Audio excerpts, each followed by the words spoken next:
বাচ্চু কাকা সভাপতি ৫ নম্বর রড বাচ্চু, সে আমার মার কাছ থেকে ৪ লক্ষ টাকা নেছে। আমাদের কাছে সমস্ত ডকুমেন্ট আছে। জমির বিরোধ মিটিয়ে দেওয়ার নামে ৪ লাখ টাকা আত্মসাৎ, প্রতারণা ও প্রাণনাশের হুমকির অভিযোগ উঠেছে যশোরের এক স্থানীয় বিএনপি নেতার বিরুদ্ধে। ভুক্তভোগী রুবি খাতুনের অভিযোগ, খোলাডাঙ্গা ৫ নম্বর ওয়ার্ড বিএনপির সভাপতি বাচ্চু ওরফে রড বাচ্চু জমি দখল মুক্ত করে দেওয়ার কথা বলে তার কাছ থেকে ৪ লাখ টাকা নেন, কিন্তু জমি বা টাকা কোনোটি ফেরত পাননি তিনি। এটা হচ্ছে আমার শ্বশুরবাড়ির পাশের লোক। এখন বাচ্চা একদিন বলে কি, আমার শাশুড়ি মারা গেছে 2 বছর, শাশুড়ি 2 বছর মারা গেছে। তা বাচ্চু বলতেছে, রুবি তোমরা তো জায়গা পাবা, তা হচ্ছে কিছু টাকা পয়সা দাও, আমি আসছে জায়গা বের করে দিছি। তা আমি ৪ লাখ টাকা বাচ্চাকে দেওয়া হয়েছে। এখন দেওয়ার পরে সেই মাপ জব করেছে, করার পর আমি সেই টাকা সেই জমি আমরা 199 পাইছি। পাওয়ার পরে বিল্ডিং উঠেছে, বিল্ডিং রয়েছে। এবার হচ্ছে বাচ্চু মিয়া এখন আমার ননদের কাছ থেকেও টাকা পয়সা খাচ্ছে। এবার আমাদের অন্তত ৪ লাখ টাকা নিয়েছে, নিয়ে আমাকে সেই জায়গা জমি বুঝ করে দিচ্ছে না দেওয়ার পরে মেহেদি হাসান আর ওনার বাপ যা বাচ্চু মিয়া আমার ছেলেদের হুমকি দিচ্ছে।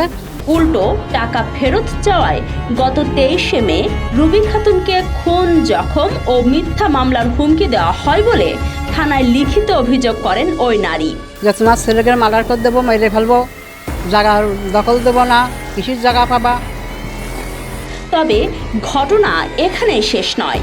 থানায় অভিযোগ করায় ক্ষিপ্ত হয়ে রুবি খাতুনের ছোট ছেলে শামীম গাজীর ওপর অতর্কিত হামলা চালায় অভিযুক্তের সহযোগী তারেক হাসান, অন্তর ও আব্দুল্লাহ।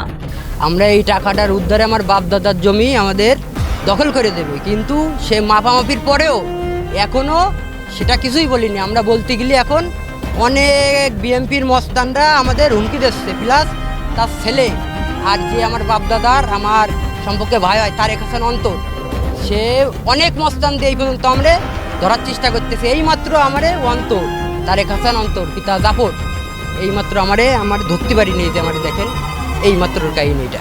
এখন যদিও সব অভিযোগ অস্বীকার করে একে রাজনৈতিক প্রতিপক্ষের অপপ্রচার বলে দাবি করেছেন বিএনপি নেতা বাচ্চু। কোতোয়ালি থানার এসআই দেবাশিস জানিয়েছেন, লিখিত অভিযোগের ভিত্তিতে তদন্ত চলছে, সত্যতা মিললেই নেওয়া হবে আইনি ব্যবস্থা। রহিত হোসেন রনির তথ্য ও ভিডিও চিত্রে কাজী সাইমা, রাতদিন নিউজ। নবজাতকের সুস্থতা, পরিবারের হাসি নিশ্চিত করতে কুইন্স হসপিটাল আছে আপনার পাশে। কুইন্স হসপিটাল যশোর নিয়ে এসেছে সম্পূর্ণ আধুনিক ও বিশ্বমানের NICU সুবিধা।